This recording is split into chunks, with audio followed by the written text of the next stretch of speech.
Hi there, I'm Paul. I run Visorvision and I'm the guy who owns and is riding the piece of biking history in this video.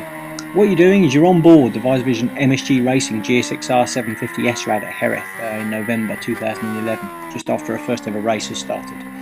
A month ago this bike was looking pretty sorry for itself and not far from the breaker's yard. A month of TLC at MSG Racing and a few select parts from later GSXR models later, and we're discovering that this SRAD is far from dead. The engine remains standard at this point.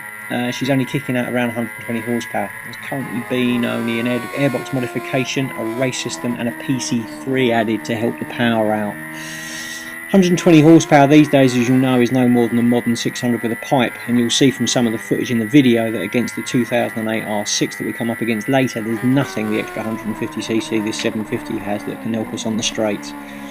Two immediate changes that we need to make after this 3-day test at Jerez is firstly a bigger radiator, because we're running at between 95 and 101 degrees centigrade all the time, and secondly a fairly urgent geometry change to the rear. We're running a GSXR 1000 K1 swing arm and Öhlins shock, and the adjustment we've made to make the shock work is now maxed out.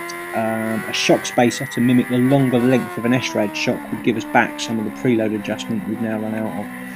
By way of improving things further in the engine department, on the part shelf ready to fit are a set of stage 2 Kent cams and a Sigma slipper clutch. We're still looking for a close ratio gearbox, which would really help to keep the engine spun up and in the power. If you've ever raced a 1000, you'd be left feeling underwhelmed with a grunt even a pretty decent 750 like this has. So that's an early test in the bag and looking like a great starting point for the second stage of the build to get our power up and handling even better. Keep an eye out on facebook.com/Visorvision UK if you want to see how it goes. Really appreciate you looking. Thanks for your time.